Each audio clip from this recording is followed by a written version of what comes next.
Guys ఇంకా మనం outdoor నుంచి ఇండోర్ షిఫ్ట్ అవ్వట్లేదు, బట్ అవుట్డోర్ లోనే వెయిట్స్ యాడ్ చేస్తున్నాం. సో విత్ 2 డంబుల్స్, ఇవైతే 7.5 kgs ఈచ్. బట్ జనరల్ గా మీ వెయిట్ బట్టి మీరు డంబుల్ చూస్ చేసుకోండి. ఒకవేళ మీరు 50 లోపల ఉంటే కనుక 2.5 to 5 ఇస్ ఇనఫ్, అండ్ మీ కెపాసిటీ బట్టి ఇంక్రీజ్ చేయొచ్చు. And if you're starter, go with very less weights. 2.5 kgతో స్టార్ట్ చేయడం వల్ల అసలు ఎటువంటి సిగ్గుపడద్దు. అండ్ 1 kgతో స్టార్ట్ చేసిన ఇంకా హ్యాపీ. బట్ లేడీస్ అయినా జెంట్స్ అయినా ఎవరైనా ఈ వెయిట్ లిఫ్టింగ్ చేయొచ్చు. అండ్ ఈ వెయిట్స్ తో మనం చేసే ఎక్సర్సైజ్ చేస్తే మీ బోన్, మజిల్, టెండాన్స్ ఇవన్నీ స్ట్రాంగ్ అవుతాయి. ఓకే, అండ్ దీనివల్ల ఉపయోగం ఏంటంటే మీకు ఇప్పుడు దాకా మనం చేసిన దాంట్లో ఎక్కువ కార్డియో పడుతుంది. అండ్ బాడీ వెయిట్స్ లో మన బాడీ వెయిట్ ఒకవేళ తక్కువ ఉంటే కనుక మనం చేసిన ఎక్సర్సైజ్ మనకి అంత స్ట్రెంగ్ ఎక్సర్సైజ్ అవ్వవు. బట్ సో అలా సన్నంగా ఉన్న వాళ్ళు కానీ, లేదా వెయిట్ తక్కువ ఉన్న వాళ్ళు కానీ, లేదా మరింత స్ట్రెంగ్ అవ్వాలి బాడీకి, బోన్స్, టెండాన్స్, మజిల్స్ బాగా స్ట్రెంగ్ అవ్వాలి, at the same time bulk అవ్వాలి అనుకుంటే ఖచ్చితంగా వెయిట్స్ ఇంపార్టెంట్. ఓకే, సో ఆ వెయిట్స్ తో ఓన్లీ విత్ 2 డంబుల్స్ ఈరోజు కొన్ని వేరియేషన్స్ చేద్దాం. అండ్ విత్ ఈ 2 డంబుల్స్ చాలు బేసిక్ గా మీ బాడీలో కొవ్వు కరిగించడానికి. అండ్ ఈరోజు ఈ 2 డంబుల్స్ తో కొన్ని వేరియేషన్స్ చేద్దాం. Let's go.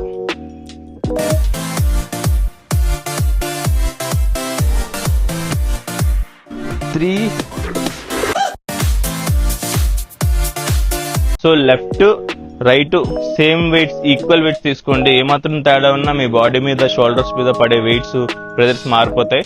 So uneven muscle growth వచ్చే అవకాశం ఉంటుంది. అన్ఈవెన్ గా పడితే మీకు ఇబ్బంది, ప్రాబ్లమ్స్ వస్తాయి. సో ఈక్వల్ వెయిటే తీసుకోండి. అండ్ తక్కువ వెయిట్ నుంచి వెళ్ళండి. వేరే వాళ్ళని చూసో లేకపోతే ఇదేముంది అనుకుని పెద్ద పెద్ద వెయిట్స్ తెల్లొద్దు. చూసారా, వెంటనే బ్రేక్ తీసుకుంటున్నాడు, ఎక్కువసేపు మాట్లాడుతున్నాను. Ready. So first exercise lifting.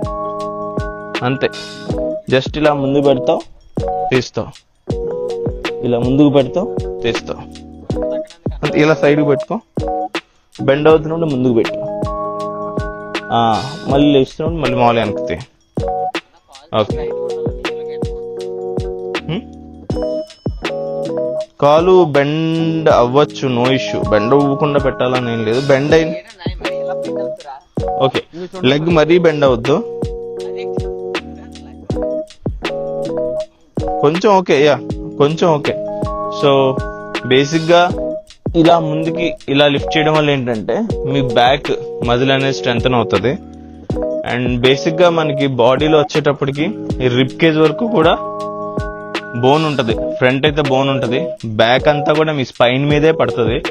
Back కూడా కొంచెం ఉంటుంది బోన్, మిగిలినంతా కూడా మీకు ఈ ఏరియా అంతా కూడా స్పైన్ మీదే పడుతుంది. సో బ్యాక్ జనరల్ గా లోవర్ బ్యాక్ పెయిన్ చాలా మందికి కామన్ గా వస్తుంది. ఎందుకంటే ఆ ఏరియా స్ట్రెంగ్తన్ అవ్వకుండా, మీ యాబ్స్ స్ట్రెంగ్తన్ అవ్వకుండా డైరెక్ట్ గా వెయిట్స్ లిఫ్ట్ చేస్తారు, డైరెక్ట్ గా యాబ్స్ చేస్తారు. సో బ్యాక్ పెయిన్ రావడం వెరీ కామన్ థింగ్. సో మనం బ్యాక్ స్ట్రెంగ్తన్ చేయడం చాలా చాలా ఇంపార్టెంట్. బట్ బేసిక్ గా అదే మర్చిపోతాం మనం. జిమ్ కి వెళ్ళినా ఏదైనా అప్పర్ బాడీ కాన్సన్ట్రేట్ చేస్తాం, లేదా టైస్ కాన్సన్ట్రేట్ చేస్తాం, కానీ యాబ్స్ ఏరియా చాలా మట్టుకు వదిలేస్తారు చాలా మంది. బట్ ఇట్స్ వెరీ క్రూషియల్, ఎందుకంటే ఈ ఏరియాలో ఉండే బోన్స్ చాలా తక్కువ.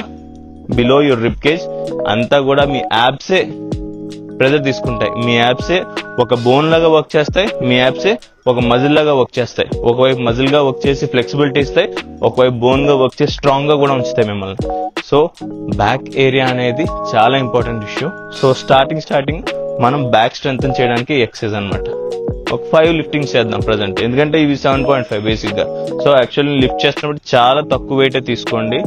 ఎటువంటి సిగ్గుపడద్దు, ఎటువంటి ఎక్కువ వెయిట్స్ లిఫ్ట్ చేయాలి స్టార్టింగ్ అని చెప్పేసి అనుకోవద్దు, చిన్నపోవద్దు. ఖచ్చితంగా తక్కువ వెయిట్ తో లిఫ్ట్ చేయండి. Okay, 1 2 go.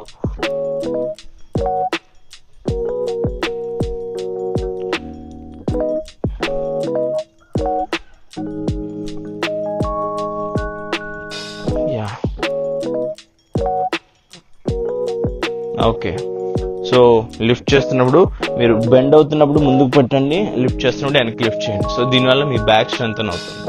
Okay, so this is basic exercise for back. So first అయితే మీ హ్యాండ్స్ తో డంబుల్స్ ఇట్లా పట్టుకోండి. సో డంబుల్స్ గ్రిప్ కూడా ఏంటంటే మీకు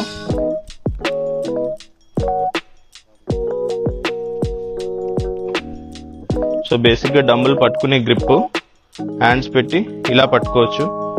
ఒకవేళ లేదు అంటే, ఒకవేళ ఇది లెంత్ ఎక్కువ ఉంది బాగా అనుకుంటే మీరు ఇలా ఈ ఫింగర్ ఇలా ముందుకు పెట్టి పట్టుకుంటారు. ఓకే, సో డంబుల్ పట్టుకునే విధానం ఇది. And starting small weights lift చేస్తాం కాబట్టి మనం గ్లౌజెస్ వేసుకోవాలి, లేదంటే ఇక్కడ ఫామ్ అవుతాయి, కాన్స్లా ఫామ్ అవుతాయి, ఇలాంటివి అనుకోవద్దు.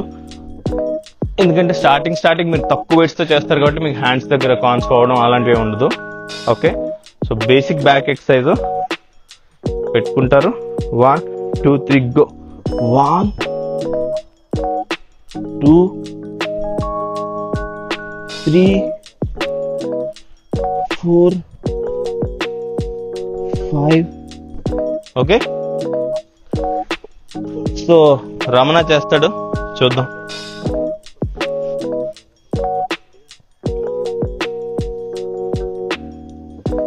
ఫ్రంట్ ఇలా, యా 1. స్లోగా చేయండి. వెయిట్ లిఫ్టింగ్ ఎప్పుడు చేసినా చాలా స్లోగా చేయండి.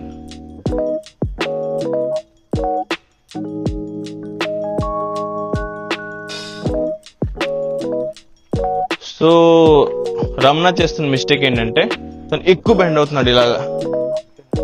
సో అవసరం లేదు, యాక్చువల్లీ స్టిఫ్గా ఉండాలి, స్ట్రైట్గా ఉండాలి లిఫ్ట్ చేసినప్పుడు. ఈ ఎక్కువగా ఎందుకు బెండ్ అవుతా ఉంటే మనం వెయిట్ ఎక్కువ, మన కెపాసిటీ మీద ఎక్కువ చేసినప్పుడు ఇలా ముందుకు ఎక్కువ అన్స్టేబుల్ అయిపోతాం. సో అన్స్టేబుల్ అయిపోయేటట్టు వెయిట్స్ ఎప్పుడూ ఎత్తద్దు. మన బాడీ మనకి ఎంతైతే కోపప్ చేస్తుందో ఆ వెయిట్సే చూస్ చేసుకోండి. Okay, go.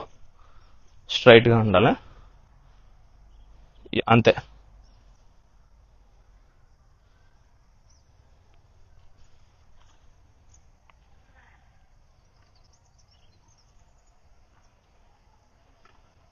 యా, సో బేసిక్గా ఇది మీ బ్యాక్ స్ట్రాంగ్ అవడానికి. Okay, thank you Ramana. You can leave the weights here. Mister Shyam, single king Ramu is not invited, ఎందుకంటే తనకి వెయిట్ హెవీ అయిపోద్ది, ప్రాబ్లం వస్తుంది. బేసిక్ లిఫ్టింగ్ 1 2 అందరం చేస్తాం, ఈచ్ పర్సన్. ఓకే, శ్యామ్కి ఇది పెద్ద వెయిట్ కాదు, అయినా కానీ చేద్దాం. 2 3. బ్యాక్ ఎక్కువ స్ట్రెచ్ చేయొద్దు, జస్ట్ బ్యాక్ అలా స్ట్రెచ్ చేయడం వల్ల ఏంటంటే బ్యాక్ అన్ఈవెన్ ఇలా ముందుకి వెనక్కి ఇలా అయిపోద్ది. బ్యాక్ స్టిఫ్గా, బ్యాక్ స్టిఫ్గా చేయాలి, స్ట్రైట్ అంతే. 1 2. ఓ స్ట్రెచ్, ఎక్కువ స్ట్రెచ్ చేస్తున్నాం, అంతే అంతే అంతే అంతే. సో బేసిక్ గా మనం బ్యాక్ ఎక్కువగా స్ట్రెంగ్తన్ చేసుకుని దెన్ వెయిట్ లిఫ్టింగ్ వెళ్ళాలి, లేకుండా అండ్ లెగ్స్ స్ట్రెంగ్తన్ చేసుకుని వెళ్ళాలి. డైరెక్ట్గా వెళ్ళిపోద్దు. డైరెక్ట్గా వెళ్తే కానీ ఖచ్చితంగా వెరీ లెస్ వెయిట్స్ వెళ్ళండి, అప్పుడే మీకు బ్యాక్ పెయిన్ రాకుండా ఉంటుంది. అండ్ మీ బాడీ అకామిడేట్ చేసుకుంటుంది. ఎలా చేస్తే ఎలా మీ ఎనర్జీని, మజిల్ని ఫ్లెక్సిబుల్ గా మూవ్ చేస్తే మీకు ఇబ్బంది లేకుండా ఉంటుందని మీ బాడీకి తెలుస్తుంది. డైరెక్ట్ గా హెవీ వెయిట్స్కి వెళ్ళారంటే అన్ఈవెన్ గా పడి ఎక్కడైనా మీకు పట్టేసి చాలా రకరకాల ఇబ్బందులు రావచ్చు. Okay, so lifting exercise done.